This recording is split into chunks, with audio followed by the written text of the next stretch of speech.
Can you start by telling me how your childhood was like? Well, my childhood, I was born during the pre-civil rights era. We lived in a segregated neighborhood, and we really, being a child, we really didn't understand what was really going on. When I really found out how the world felt about me, I decided to do something about it. May I ask what you did? I went to college. Went to Western Carolina University, where I went 6 years. It was hard and got my degree. I listened a lot to the older people. They taught me a lot, and they taught me how to do different things. And when I was growing up, if you listen, then your life was a little bit easier. Because of all the racism, do you think that that changed the person you are today? Yes, I believe it did, because there were limitations on the things that we could do. And I had to find another way around those limitations. What I did was I just found another way. How was your childhood? At that time, I thought it was a normal childhood. I didn't feel like I was any different than anyone else. When I got to college, however, I realized that I had a lot less than most other people. How were you like, how did it all start off?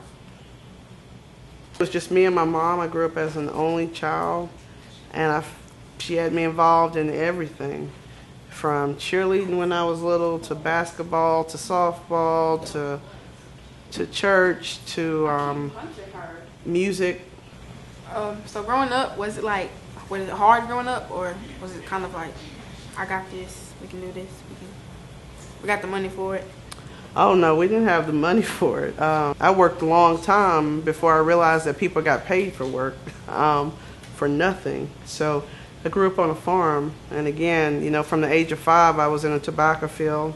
I was up before the sun rose and in bed, right when the sun set. I didn't have a lot of the things that kids today have. So whereas you guys have a lot of the electronics, I knew that the only way to learn it was to practice it. So we would go to the Goodwill store, we would go to various places and get books, so I practiced. Did your education help with now, in the future? Yes. I think it helped with music, it helped with life, it helped show me discipline. When you was a child, what was your career goals? My career goals were to be a math teacher. I wanted to be just like my 5th grade math teacher, because she taught me how to understand it in a way that nobody ever had, and she made learning fun. And from that point, I was like, everybody needs to do this. Everybody should do this. If you could do anything to change the community, what would you do? I would most likely bring more people to the table. I would have more community people involved in their community. And those are your career goals? Your future goals? Those are my future goals. Okay. I want to be able to take my music, and again, I want to make music speak to all different walks of life, no matter what race, socioeconomic status, whether you're a veteran, whether you're a youth, whether you're a mother, a father. I want to empower people. I want to show people that they too can have that discipline, and that everybody has something special to bring to the table. Mr. Hakeem, what type of advice can you give people or children about being successful? Well, I think the greatest advice I could give is the advice that was given to me, and that is to have a plan. My uncle used to always say to me that if you don't have a plan, somebody else has one for you. In other words, I have had businesses my whole life since I was a teenager, but never with the idea of a business plan, and that's recent. And the minute that I did one, it's amazing. I knew how much money I needed to make in order to make money. So that's a plan, a relationship plan. I read an article that Will Smith and Jada Pinkett, they wrote an article about how they sat down and talked about their relationship before they got married, and they planned out their whole relationship. And that based on what's going on in their life now, it's like a roadmap. When I grew up as a Muslim, it's very important to be honest about money, because a lot of people aren't, you know. Especially if you feel like you're poor, you're going to think that other people either owe you, or you're just going to have a different view about life if you think you're poor. I don't ever say that word. I say you don't have a lot of resources. Poor, you know, if you look it up, you know, it's not helpful, I don't think, to a person's inner development. But you don't have a lot of resources, so you need to, you know, figure out how to get some more resources.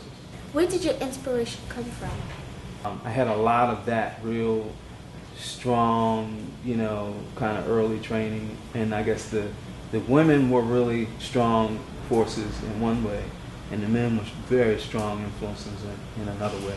And that's kind of what I see as lacking in a lot of the communities, real strong male and female, you know, images. In your own words, what does success mean to you? Yeah, so physical, mental, emotional, and spiritual. You know, I feel like that's a successful life. That things in the physical world, like money and stuff, they need to be balanced with other things. Get acquainted with the earth that eventually will take you, and the world that hopefully will again awake you. Children, play in the fields, play in the grass, climb Mr. Tree.